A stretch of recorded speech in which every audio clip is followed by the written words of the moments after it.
Supreme court की तरफ से 2023 में सुनाए गए दो ऐतिहासिक फैसले सुर्खियों में रहे।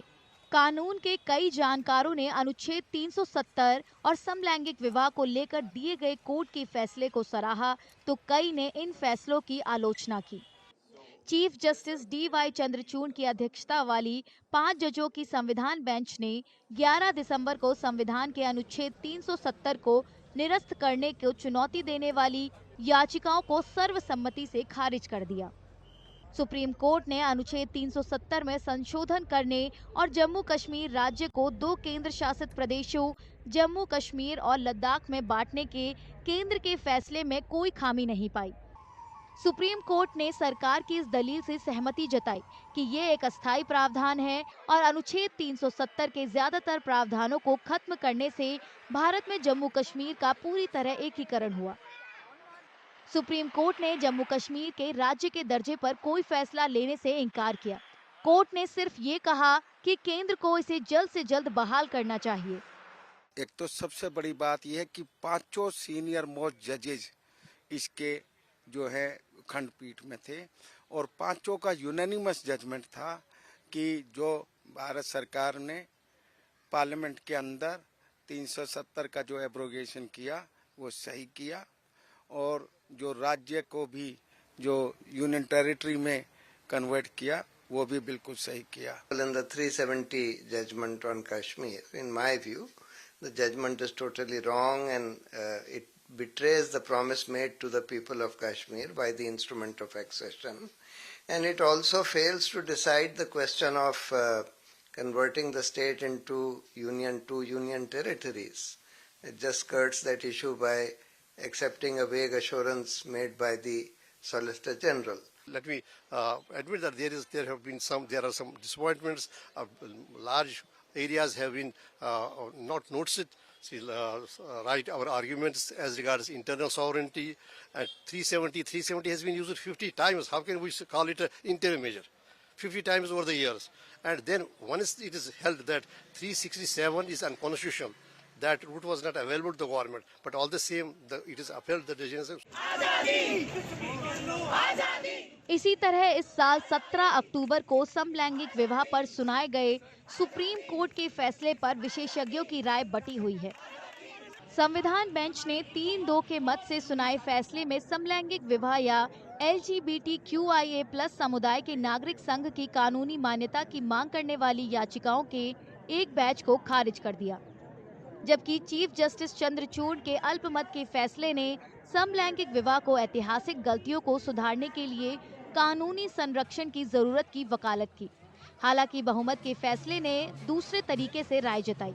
चीफ जस्टिस चंद्रचूड़ ने अपने फैसले में कहा कि सेक्सुअल ओरिएंटेशन के आधार पर संघ में प्रवेश करने के अधिकार को रोका नहीं जा सकता है।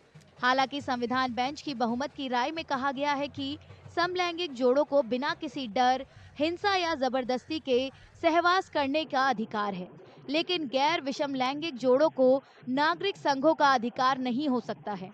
अदालत ने सर्वसम्मति से कहा है कि विवाह मौलिक अधिकार नहीं हो सकता है और समान लिंग विवाह को कानूनी मान्यता देने के बारे में फैसला विधायिका को करना होगा। मेजॉरिटी जजमेंट जो है सुप्रीम कोर्ट का यही आया कि जो प्रेजेंट जो हमारे लॉ हैं उसमें छेड़छाड़ नहीं करा जाएगा। सेम सेक्स की इजाज़त, मैरिज की हम इजाज़त नहीं दे सकते और ये भी इससे ये साफ ये वो हो गया कि जो जुडिक्शन जो हमारा सेपरेशन ऑफ पावर है जुडिशरी की, लेजिस्लेचर की और हमारा एग्जीक्यूटिव की, उसमें एक दूसरे को इंटरफेरेंस नहीं करना चाहिए। We are people, we are Indians, we have families, we have loving spouses and children, and we invite all of you to join us in this fight, because now democracy has to do its job and ensure that people get the rights that they deserve. राजनीतिक रूप से महत्वपूर्ण एक और फैसले में 11 मई को supreme court ने कहा कि एकनाथ शिंदे के महाराष्ट्र के मुख्यमंत्री बनने की प्रक्रिया अवैध थी। फैसले में फ्लोर टेस्ट का आदेश देने के लिए राज्यपाल BS कोश्यारी की भूमिका की आलोचना की गई। सुप्रीम कोर्ट ने कहा कि पार्टी के भीतर के विवाद को पार्टी को ही सुलझाना चाहिए था और विभाजन की स्थिति में किसी राजनीतिक दल की मान्यता के बारे में चुनाव आयोग ही फैसला कर सकता है। हालांकि विशेषज्ञों ने फैसले को दंतहीन बताया क्योंकि ये पूर्व मुख्यमंत्री उद्धव ठाकरे को बहाल नहीं कर सका। कोर्ट ने कहा कि ठाकरे को बहाल नहीं किया जा सकता क्योंकि उन्होंने स्वेच्छा से इस्तीफा दिया था। राज्यपाल का निर्णय गलत है। उन्होंने ऐसे तथ्यों को देखा जो नहीं थे वहां पर, जो वो नहीं देख सकते थे। राज्यपाल का निर्णय को गलत करार किया गया। स्पीकर का निर्णय, जिन्होंने किसी और की विप को ऊपर आधार पर अपना निर्णय किया, उसको गलत माना है। विप गोगावले के नियुक्ति को गलत माना है। ये कहा है कि विप सिर्फ राजनीतिक पार्टी की हो सकती है। उसी दिन यानी 11 मई को सुप्रीम कोर्ट ने अरविंद केजरीवाल के नेतृत्व वाली दिल्ली सरकार और केंद्र समर्थित उपराज्यपाल के बीच टकराव पर फैसला सुनाया। सुप्रीम कोर्ट ने फैसला सुनाया कि राष्ट्रीय राजधानी क्षेत्र दिल्ली सरकार का सेवाओं पर पूरा नियंत्रण होना चाहिए, यानी उसके तहत काम करने वाले अधिकारियों के ट्रांसफर और पोस्टिंग पर कंट्रोल होना चाहिए।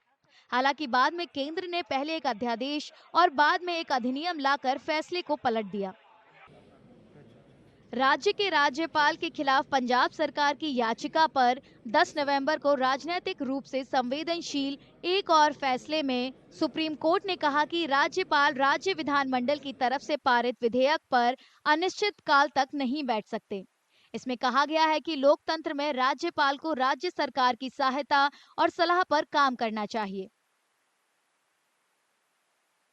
The court has been saying that yes, governors can't hold up legislation or can't just not act on bills and so on, which have been sent to the governor, and yet they have not given a direction to the governor, with the result that many of these kind of observations without any operational order is meaningless. 18 मई को supreme court की 5 जजों की संविधान पीठ ने तमिलनाडु में जल्लीकट्टू, कर्नाटक में कंबाला और महाराष्ट्र में बैलगड़ा शरीयत की प्रथा को बरकरार रखा।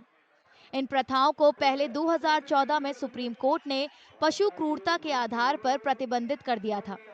हालांकि संविधान बेंच ने उन्हें सांस्कृतिक प्रथाओं के रूप में मान्यता दी। इसने जानवरों के अधिकारों को मौलिक अधिकार के रूप में मान्यता नहीं दी। केंद्र को झटका देते हुए सीजेआई चंद्रचूड़ की अध्यक्षता वाली सुप्रीम कोर्ट की बेंच ने 5 अप्रैल को केरल के मीडिया वन टीवी पर सूचना और प्रसारण मंत्रालय की तरफ से लगाए गए प्रसारण प्रतिबंध को रद्द कर दिया। केंद्र ने कथित तौर पर एक मुस्लिम धार्मिक संगठन जमात-ए-इस्लामी हिंद के साथ नजदीकी को वजह बताते हुए न्यूज चैनल पर प्रतिबंध लगा दिया था। हालांकि सुप्रीम कोर्ट ने मीडिया की आजादी को प्राथमिकता देते हुए प्रतिबंध हटा दिया।